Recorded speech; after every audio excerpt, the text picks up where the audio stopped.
Hi everyone, hope you're doing well from wherever you're watching this channel, depending on your time zone. Right now, after listening to Justin Muturi, CS for Labor, trying to warn the government to stop abduction, he has now called a press conference 2 times. The first time, there was some noise. Again, he came back and repeated the same thing, and also criticized the government of how they are pretending to be restoring peace in Haiti while they are giving a blind eye to ongoing abduction in this country, as if nothing is happening. With these sentiments, the reality is that Muturi is now being sidelined by people who are close to William Samuel Ruto. In fact, to some extent, he is being isolated. That has been the way. And of course, there are those who are pushing for his removal from office, either through impeachment or being fired. But then, to impeach Muturi, you need serious evidence that can warrant an impeachment. Otherwise, the court can just change that thing. Impeaching someone means even like completely finishing or barring his career. He can't serve in any public office. And so with this move,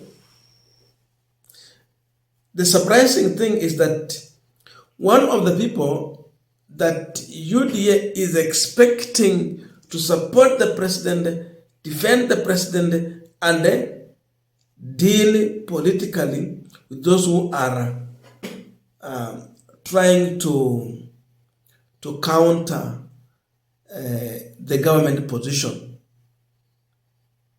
who are now coming out to support Muturi. Boni Khalwale is the majority whip in the Senate, a man who was being appointed by UDA party and William Ruto, his boss. But surprisingly, Khalwale has come out to hit at those who are blaming Muturi for speaking the truth and strongly coming out to question so many things and defend Justin Muturi. According to Khalwale, Muturi is right. And therefore, as a father whose son was abducted, he is right to ask questions that others should be provided to him. So he is here to defend Muturi and fire at those who are asking Muturi to resign or be fired. And his position is clear that the president must stop abduction that is going on in this country. William Ruto, mimi kama kiongozi katika taifa hii yetu ya Kenya, mwenye nilikupenda na ninakupenda, nilikutafutia kura, umenipatia majukumu, ninatekeleza, ningependa nikuombe peupe kwamba kuna watu wenye wanataka kuchochea mheshimiwa waziri wako Justin Muturi. Mtoto yake alishikwa akapotea. Wewe kama mzazi, mtoto wako akishikwa mateka apotee, huwezi kuwa na furaha. Sasa Muturi amekasirika, anataka kujua ni nani alishika mtoto wake. Wengine wameanza kusema Muturi must resign, Muturi must be sacked. Shame on you. How do you sack a father kwa sababu he's concerned about abduction of his child? Ndio ningependa kumwambia President Ruto, usisikize wale ambao wanasema umwachishe Justin Muturi kazi kama waziri. Kitu ya maana yenye utafanya, ukubali kwamba ukiona watu wakiuliza maswali kuhusu abduction, sio kwamba wanasema serikali ndio inatenda hiyo. Wanasema wewe kama president, chukua jukumu kama president wetu uhakikishe maneno ya abduction ifanye nini? Ishi. Pazo I mean, even if I'm the president of Kenya tomorrow, you will expect me to stop abductions. Otherwise, mtakuwa mmenipigia kura ya nini? And therefore, I stand with the president to support him positively. Naona vijana wadogo akina Kimani Ichung'wah, sijui nani, ndio wanaambia president ati mwaka petroli kwa moto, fukuza Justin Muturi. No, Muturi is speaking on behalf of millions of Kenyans wenye wanataka maneno ya abduction ikwishe. Now, I want us to continue with the final discussion, but just a quick request. For those who are watching this channel and you have not yet subscribed, please consider subscribing. To our returning subscribers, I must say thank you so much. And again, to all our viewers, please give this video a thumbs up. Thank you so much, and back to our discussion. Now, these politicians are learning something, and that is what is pushing them to do what they are doing, maybe.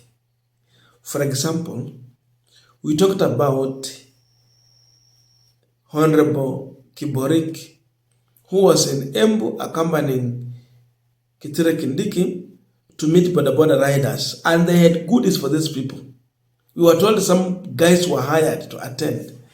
But when he addressed himself on the issue of abduction, defending the president, while throwing insult at JB Muturi, those guys heckled Honorable Kiborik. They made noise. They disagreed with him that we will not support abduction. We will not watch you as you support and justify abduction. Walikata. They literally denied Kiborik audience.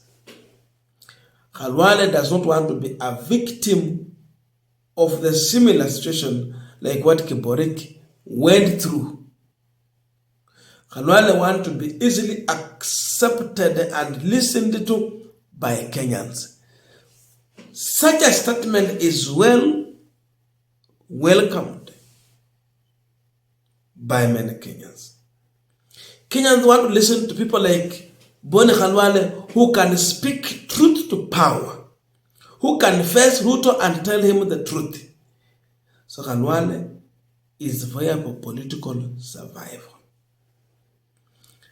Amepima situation akasema mimi kama UDA majority whip in the Senate, if I say I want to support William Ruto, nimetupa mbao pamoja na Randa.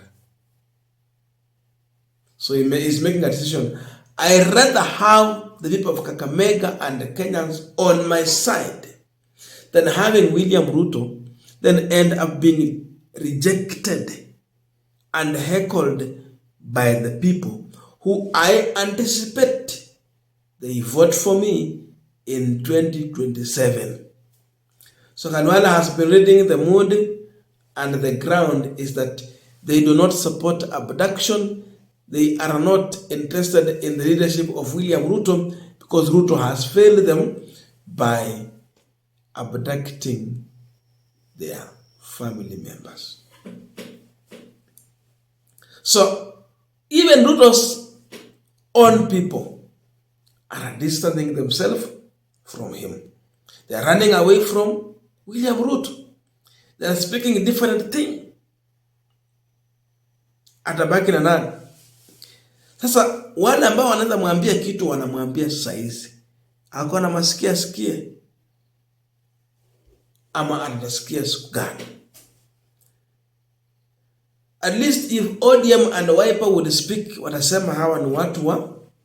But Khalwale was elected on UDA ticket, not even NC, not Ford Kenya, UDA ticket. He's here telling the president that, please, Mr. President, stop abduction. That we expect you as the president to stop abduction. Do not attempt to follow the advice of the young boys is referring to akina Kimani Ichung'wah and the rest.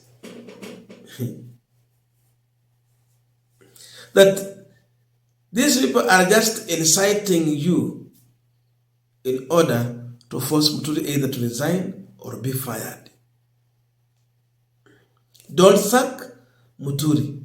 Listen to him. That is Khalwale. So already, he has attacked people like Kimani Ichung'wah, young boys, misadvising you. So already Khalwale is communicating to us that there has been a clique of politicians who are misadvising William Ruto. As abduction goes on, they are clapping, they are asking him to continue, they are telling him that everything is okay. Khalwale is telling Ruto the truth. All is not okay. Stop abduction. And that's the reality. I don't know your views, but let us meet in the comment section to continue with this discussion. Thank you so much and see you in our next video.